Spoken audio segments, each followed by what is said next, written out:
predictable world you touch and see, how it actually emerges from this utterly mind-bending reality. You know, the one with tiny particles that can apparently be in multiple places at once. It's one of the biggest unanswered questions, really. A deep puzzle in science. Right, it pushes the very limits of what we even think is real. It's truly remarkable, isn't it? Yeah. Quantum mechanics lets us make these incredibly precise predictions, build amazing technologies like lasers and computers. Yeah, undeniable success there. But we still don't fully agree on what it's actually telling us about reality itself, the fundamental nature of things. And that's what this deep dive is all about, right? Getting into that disagreement. Exactly. We're diving straight into the measurement problem and the radically different ways physicists have tried to make sense of it all, different visions of the world. Today, we're really going deep into what I find just, well, fascinating and perplexing. How do these bizarre quantum rules connect to the stable world we experience every day? And what does that clash tell us about reality? So we'll start with the basic quantum weirdness. Lay the groundwork. Then hit the paradox head on, explore something called quantum decoherence, which is crucial. A sort of bridge. And finally, look at some, frankly, wild proposed solutions that paint completely different pictures of our universe. It's going to be quite a ride. Absolutely. Let's do it. So to really get the weirdness, we have to start with the core mathematical thing in quantum mechanics. The wave function, usually written as psi I, that Greek letter, psi d. The heart of it. And you have to think of it not as describing something definite, like where a particle is, but more like a field of potentialities. That's a good way to put it. Potentialities. The square of its size, its magnitude, at any point tells you the chance of finding the particle right there if you measure it. If you look, so it's inherently probabilistic. Fundamentally probabilistic. Yeah. And that leads straight to superposition. Yes, superposition, where a quantum object can be in a combination of multiple states all at the same time. Simultaneously. And the physicist Paul Dirac, one of the pioneers, he warned that this cannot be explained in terms of familiar physical concepts. It's absolutely not like, say, a spinning coin that's just unknown until it lands. No, it's genuinely in multiple states. A profound difference. A profound difference. And the killer experimental proof for this, it has to be the double-slit experiment, right? Oh, absolutely definitive. You send single particles, electrons, or even big complex molecules like buckyballs, C60. Wow, even things that large. Yep. Towards a barrier with two slits. Now, if you don't try to see which slit they go through, don't peek. They behave as if they pass through both slits at the same time. Both how? Well, that's the mystery. But the evidence is on the detector screen behind the slits. You get an interference pattern. Those characteristic bright and dark stripes, like you see with waves overlapping? Exactly like waves. And that pattern only appears if the math works like waves. You add the possibilities, the amplitudes, before squaring them. That gives you the interference. Whereas if they were just tiny classical balls, they'd go through one slit or the other, and you'd just get two clumps behind each slit. No stripes. Precisely. You'd add the probabilities after squaring. Richard Feynman famously said this experiment contains the heart of quantum mechanics. And it's hard to argue with that. It lays the weirdness bare. It really does. Yeah. And that behavior perfectly illustrates wave-particle duality. Quantum things aren't classical waves or classical particles. Oh, but something else. Something else entirely. They show wave-like properties sometimes, particle-like properties other times. It depends on how you measure them. And crucially, if you do try to measure which slit the electron goes through, peek at it. The interference pattern vanishes instantly. Gone. The act of observing forces it to behave like a particle, going through one slit or the other. Wow. Okay. And closely related is the Heisenberg uncertainty principle. Yes, it flows directly from this wave-like description. It's not about faulty equipment, it's fundamental. An intrinsic limit. An intrinsic limit on how well you can know certain pairs of properties simultaneously, like position and momentum. The more precisely you nail down the position, the fuzzier its momentum becomes. Exactly, and vice versa. It's a fundamental trade-off baked into the nature of reality, rooted in that wave description. Think Fourier transforms, if you know the math. Okay, I'm with you. But the weirdness doesn't stop there, does it? It gets even stranger. Oh, it definitely does. Next up, quantum entanglement. Perhaps the most mind-bending part of it all. Possibly. This is where two or more quantum objects become linked, inextricably linked. They become a single system, described by one shared wave function. They lose their individuality. In a very deep sense, yes. Yeah. They're part of a single whole, no matter how far apart they might travel. Okay, give me the classic example, the photons. Right. Imagine two photons created together in an entangled state, maybe from an atom decaying. They fly off in opposite directions, maybe light years apart. Okay. If you measure the spin of one photon along a certain axis, say, you find it's spin up. Then the other one? Instantaneously, the other photon's spin along that exact same axis will be spin down. Guaranteed. Instantaneously, regardless of distance. Regardless of distance. That's the spooky part. Einstein's spooky action at a distance. It feels like faster than light communication, but it isn't, somehow. It isn't. You can't use it to send a message. But the correlation is instant and perfect. It's profoundly non-local. And to describe this, the wave function for these linked systems exists in this abstract place called configuration space. Configuration space. It's telescope-like. It's high-dimensional. Imagine mapping not just one particle's possibilities, but the combined possibilities of all entangled particles in one huge abstract space. That's where their connection lives. Wow. And again, it's crucial to stress this isn't just philosophical speculation. No, this is real. Experimentally verified over and over. Absolutely. Bell's theorem, the experiments by Aspect, Clauser, Seilinger, they proved it beyond doubt. This holistic connection, this non-locality, it's fundamental to quantum reality. Okay, so if the microscopic world is this strange, entangled, superposed, uncertain... It raises the big question, doesn't it? Why don't you see this in your everyday life? Why does the macroscopic world seem so solid, so definite, so classical? Why isn't my cat in a superposition of napping and demanding food, though sometimes it feels like it? Well, that's exactly where the problem gets critical, where the quantum meets the classical, or rather, where it seems not to. Because when you assume these quantum rules apply universally, and why wouldn't they if they're fundamental, even to big things? Like cats or measuring devices. You run smack into a contradiction, a direct logical clash between the theory's predictions and what we actually observe. And that is the measurement problem, the core paradox. So let's dig into that. What exactly is the contradiction? It stems from what's called dynamical dualism, in the standard way quantum mechanics is taught. Basically, the theory has two completely different rules for how the wave function changes over time. Two different rules? This sounds awkward. It is. First, for an isolated system, there's unitary evolution, sometimes called process 2. The wave function just evolves smoothly, continuously, deterministically, following the Schrödinger equation. Okay, smooth evolution. And crucially, this process preserves superpositions. If you start with the superposition, you end with the superposition. It just gets more complex, maybe entangled with other things, but it stays a superposition. Right. What's the second rule? That's wave function collapse. Process 1. This supposedly happens during a measurement.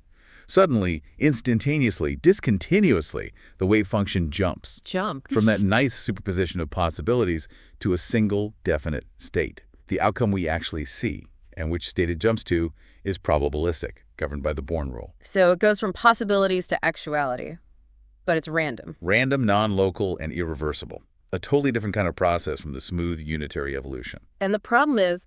The problem is, the theory gives absolutely no clear, objective rule for when this jump, this collapse is supposed to happen. What is measurement? What makes an interaction special enough to trigger collapse? Is it the size of the measuring device? Does it need a conscious observer? Exactly. The theory is silent, doesn't define measurement. That's the core of the measurement problem. And this is where it gets, as you said, really interesting and kind of absurd.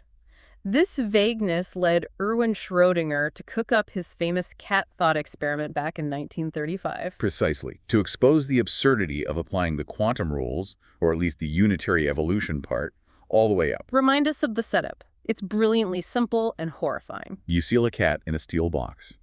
Along with it, you put a tiny amount of radioactive material, so small that in 1 hour, there's exactly a 50% chance one atom decays and a 50% chance it doesn't. Okay, a quantum coin flip. Right. If the atom decays, it triggers a Geiger counter. The Geiger counter activates a relay, releasing a hammer. Oh, dear. Which smashes a flask of hydrocyanic acid, poison, killing the cat. And if the atom doesn't decay... Then nothing happens, and the cat remains alive. So after an hour, common sense says the cat is either definitely alive or definitely dead. We just don't know until we open the box. That's common sense. But now, apply the quantum rules universally without invoking that mysterious collapse. Okay. The atom, after an hour, is in a superposition. Decayed A and D undecayed.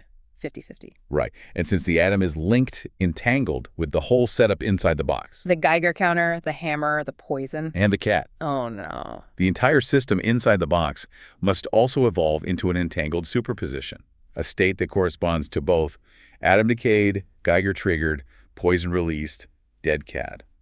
An atom decayed, Geiger silent, poison intact, live cat, simultaneously. So the theory predicts the cat is literally both alive and dead at the same time until someone opens the box and measures it. According to the standard rules, minus an ad hoc collapse, Yep. yes, a superposition of a live cat and a dead cat. That's patently absurd. It totally contradicts our most basic experience. Cats are alive or dead, not both. Exactly. Schrödinger designed it to show that this literal interpretation of the wave function evolving unitarily leads to macroscopic predictions that are just wrong. They don't match reality as we experience it. My brain definitely short-circuits trying to picture a simultaneously live and dead cat. Yeah, mine too. Is that the usual reaction? Because it feels so fundamentally counterintuitive. Absolutely. It's meant to highlight the clash between the theory and observation. And John Bell, another brilliant physicist, he called this arbitrary dividing line, where does quantum end and classical begin? He called it the shifty split. The shifty split, I like that. Often associated with the Copenhagen interpretation. Where exactly do you put this Heisenberg cut? At the atom, the Geiger counter, the cat's brain, the observer looking in. The theory gives no principle for it. Why isn't the cat itself a complex enough system to count as a measurement? The silence of the theory on this is deafening. So that vagueness, that shifty split, it points to a deep incompleteness in the standard picture. It really does. You can frame the whole measurement problem as a sharp logical contradiction based on three plausible-seeming assumptions. Okay, what are they? 1. Universality. The Schrödinger equation applies to everything, big and small. 2. Linearity. Quantum evolution preserves superpositions. If you have multiple possibilities, they just evolve together. 3. Definite outcomes. When we do an experiment, we get one definite result, not a blur.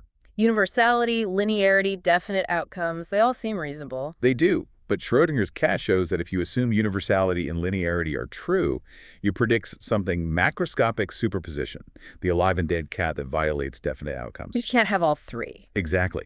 At least one of those fundamental assumptions must be wrong. And that's the jumping off point for all the different interpretations or alternative theories. They each choose a different assumption to reject. Fascinating. For a long time, this was seen as maybe just philosophical hand-wringing, right? The shut-up-and-calculate approach dominated. It did for many decades. Focus on the predictions, don't worry too much about what it means. But then, starting around the 1970s, a new piece of the puzzle emerged. Quantum decoherence. Yes, decoherence. A physical mechanism developed by people like H. Dieterse and Wojciech Zurek. And it seemed to offer a concrete, dynamical explanation for why the world looks classical. A potential bridge. So what's the core idea? The key insight, from Z especially, is that no realistic system is ever truly isolated from its environment. Ever. Nothing is perfectly alone. Think about that cat in the box. It's constantly interacting with air molecules bouncing off it, thermal photons radiating from its fur, even cosmic rays zipping through. It's immersed in an environment. Okay. Each tiny interaction creates entanglement between the system, the cat, and particles in the environment.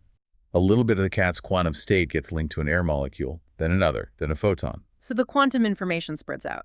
Exactly. The quantum information that defines the coherent superposition, the alive anti-deadness, it rapidly leaks out into the countless untracked degrees of freedom of the environment.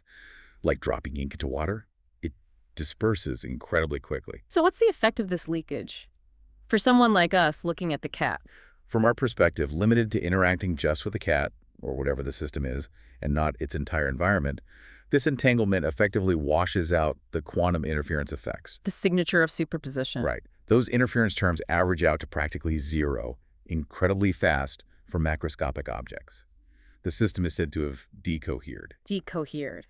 And what does it look like then? It looks exactly like what we call an improper statistical mixture. Mhm. It appears as if the system is either in one state, live cat, or another state, dead cat, with classical probabilities like a 50-50 chance, just like a regular coin flip after it has landed. Ah, so it looks like a classical situation, even if underneath the superposition hasn't technically vanished from the universe as a whole. It's just hidden. Precisely. It's hidden by being spread across the environment. That's why it's improper. It's not a fundamental collapse, but a result of losing track of where the information went. FAPP, for all practical purposes. FAPP. I like that acronym. The system behaves as if it's in a definite state.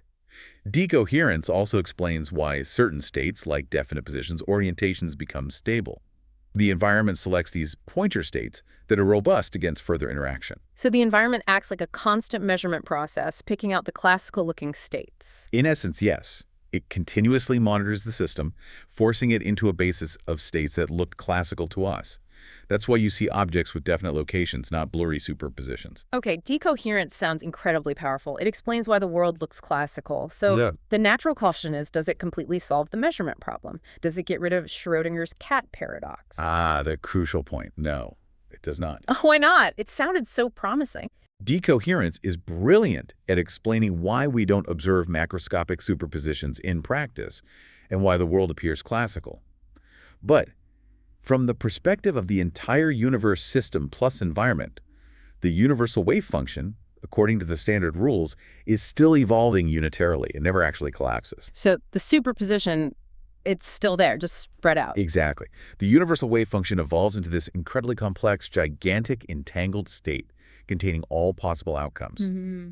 Decoherence explains why the different branches of this state, the live cat branch, the dead cat branch, stop interfering with each other from our local perspective. But it doesn't explain why your specific experience corresponds to only one of those branches. Why do you find yourself in the world with the live cat or the dead cat, but never both? Ah, I see. It explains the appearance of classicality, but not the experience of a single outcome. You've got it. Decoherence sweeps the superposition problem under the carpet of the environment, making it practically unobservable locally. But it doesn't eliminate the fundamental issue. In fact, it sharpens the measurement problem. It makes the choice between the different fundamental solutions, the interpretations, even more critical. Okay, so decoherence gives us the why it looks classical, but not the why I experience only one reality. This forces us back to those fundamental choices, the different ways to resolve the contradiction. Precisely. And these interpretations aren't just philosophical flavors. They are, in effect, distinct physical theories, proposing different fundamental ontologies or dynamics. Right. So let's dive into the main contenders. What are the leading pictures of reality on offer? Okay, first up, the oldest and still widely taught one, the Copenhagen interpretation, or at least the sort of textbook version of it. The classic. Often presented as instrumentalist or anti-realist. The wave function isn't necessarily a picture of reality itself, but more a tool, a mathematical device for calculating probabilities of measurement outcomes. So don't ask what's really happening. Just use the math to predict. Pretty much. It embraces that dynamical dualism, unitary evolution until measurement, then collapse. And it lives with the shifty split, essentially saying questions about reality before measurement are meaningless or ill-posed. So it solves the problem by declaring parts of it off limits. In a way, yes. Which is why many physicists find it unsatisfying. Critiques focus on its vagueness, that arbitrary split.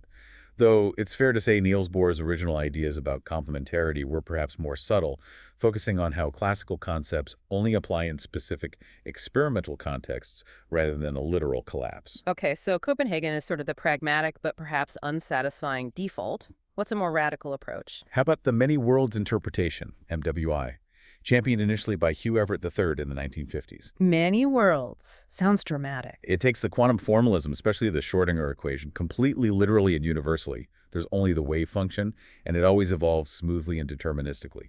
No collapse, ever. No collapse, but we see single outcomes.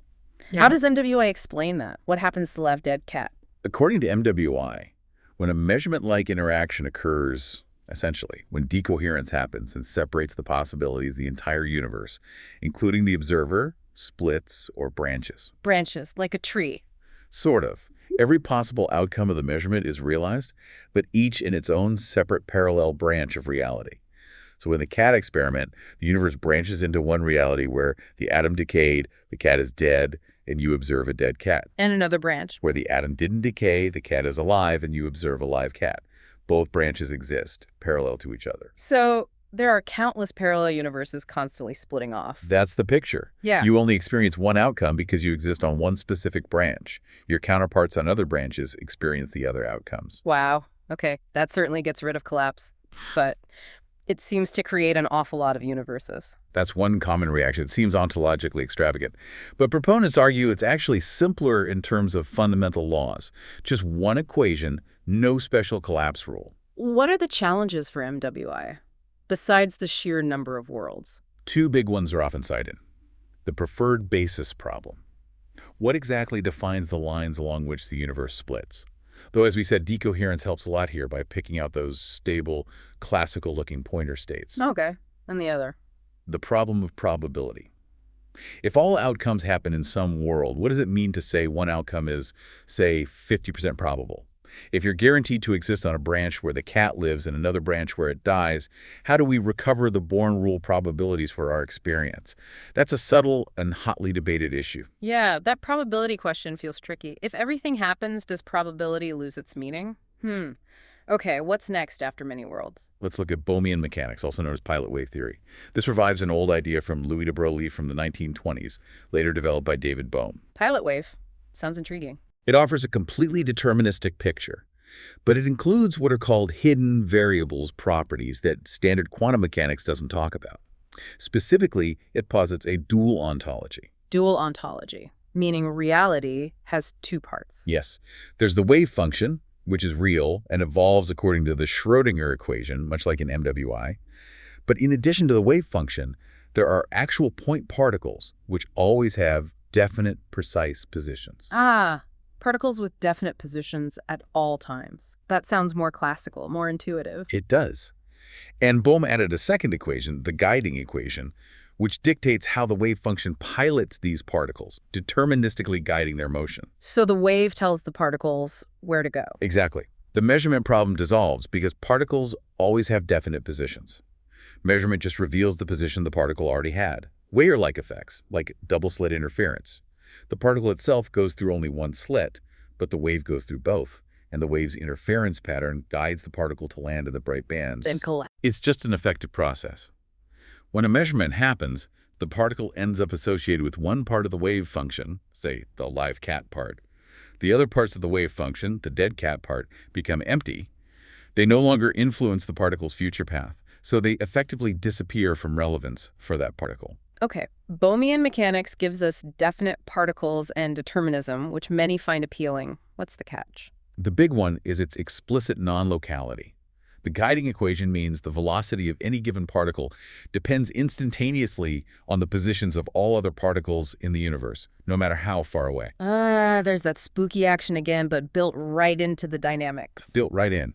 This makes reconciling it with Einstein's relativity extremely difficult, though not impossible in principle. It's also sometimes criticized as being ad hoc or contrived for adding particles and a guiding equation by hand on top of the wave function. Right.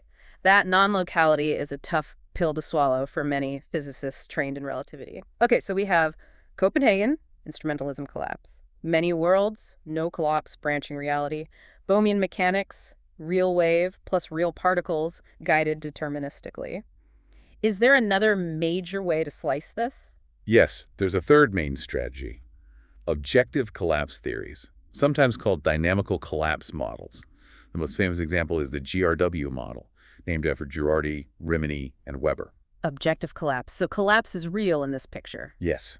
These theories agree with MWI and Bohm that the wave function is real, a part of reality, but they disagree about its evolution. They say collapse is a real physical process that actually happens objectively, independent of measurement or observers. So how does it happen? Is it spontaneous? Exactly. They fundamentally modify the Schrödinger equation. They add a new, tiny, nonlinear, and stochastic meaning random term to the dynamics. They change the fundamental equation. Yes.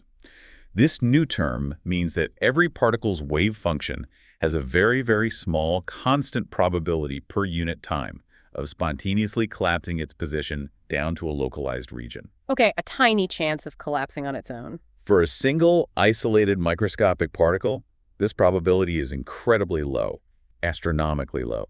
So tiny particles mostly just obey the standard Schrödinger equation and exhibit quantum behavior like superposition. But for macroscopic objects? Macroscopic objects contain enormous numbers of particles, often entangled together. Even if the collapse chance for one particle is tiny, when you multiply that by the trillions upon trillions of particles in, say, a cat or a Geiger counter, The chance that at least one particle collapses becomes very high very quickly. Exactly. The collective effect ensures that any macroscopic superposition like the alive and dead cat state is destroyed, collapsed into one definite state, almost instantaneously by these spontaneous hits. It provides a unified dynamic for everything, micro and macro, without needing a special measurement rule. That sounds quite elegant, a unified dynamic. But if it changes the Schrödinger equation, that means it makes different predictions from standard quantum mechanics, right? Precisely. This is the key feature. Unlike many worlds or Bohmian mechanics in most setups, objective collapse theories are experimentally testable in principle. How? What would we look for? They predict tiny deviations from standard quantum predictions. For instance, the random collapses should cause a very slight, spontaneous heating of objects or violations of energy conservation. They might also predict that superposition becomes harder to maintain for larger and larger objects, even if perfectly isolated. So have these effects been found? Not yet. Experiments, especially using things like nanomechanical oscillators, are pushing the limits, looking for these effects. So far, the results have only placed increasingly stringent upper bounds on the parameters of these collapse models. But the search is ongoing. Okay. And any other challenges for objective collapse? Well, like Bohmian mechanics, they're also inherently non-local because the collapse is instantaneous. And there's a subtle issue called the problem of tails, where the mathematical collapse isn't perfectly sharp, leaving tiny remnants of the wave function in the other states, which raises some philosophical questions about what constitutes a definite outcome. Okay, wow. So let's recap the main players again. Copenhagen, shut up and calculate, collapse is triggered by measurement, wave function is maybe just a tool, many worlds. Wave function is real, no collapse. Univolt branches at each measurement. Bohmian mechanics. Real wave function, plus real particles with definite positions. Guided, deterministically effective collapse. Objective collapse. Wave function is real, collapse is real and spontaneous due to modified dynamics. That's a good summary. 4 very different pictures of what reality might fundamentally be like. And each solves the measurement paradox, but in a completely different way, and often by giving up something we intuitively cherish, like a single reality or locality or determinism. Exactly. It really feels like a choose-your-own-adventure for reality, as you said earlier. So where does this leave us? We have these competing frameworks. It leaves us at a fascinating situation, a prime example of what philosophers of science call the underdetermination of theory by evidence. Underdetermination, meaning the current evidence isn't enough to force us to choose one. Precisely. As we noted, MWI and Bohmian mechanics, in their standard forms, make the same experimental predictions as standard quantum mechanics, with the Copenhagen interpretation's calculation rules. They are empirically equivalent right now. And objective collapse theories do make different predictions. But those predicted effects are incredibly tiny, currently beyond our definite experimental reach, although people are working very hard to design experiments sensitive enough to test them. So, if experiments can't yet decide, how do scientists lean towards one or the other? It sounds like it must involve more than just the raw data. It absolutely does. This is where those non-empirical theoretical virtues come into play, things we value in a theory beyond just matching data. Like what? Ontological parsimony. Does the theory postulate fewer types of fundamental entities? MWI might claim parsimony of laws. Bohm, less so with particles and waves. Elegance or mathematical beauty subjective, but influential. Explanatory power, how well does it resolve conceptual puzzles? Does it feel less ad hoc? Compatibility with other physics, like relativity. So it becomes partly a matter of scientific taste or philosophical preference. To some extent, yes, at least while the experimental evidence is lacking. Physicists weigh these different virtues differently. Some prioritize determinism, favoring Bohm or MWI. Some prioritize a single reality, favoring Bohm or collapse. Some prioritize locality, which is tricky for most non-Copenhagen approaches. It really underscores how quantum mechanics forces us to confront our deepest assumptions about the world. It truly does. It shows that our everyday classical intuition about reality, local, deterministic, definite, cannot be entirely correct at the fundamental level. But it doesn't yet definitively tell us which of those core tenets we absolutely must give up. So looking ahead, what are the prospects for breaking this deadlock? What might finally give us an answer? Well, on the experimental front, as mentioned, there's the ongoing search for those tiny signals predicted by objective collapse models. Things like spontaneous heating or loss of quantum coherence in large, carefully isolated systems using optomechanics. Detecting anything like that would be revolutionary. A Nobel Prize waiting to happen, surely. Without a doubt.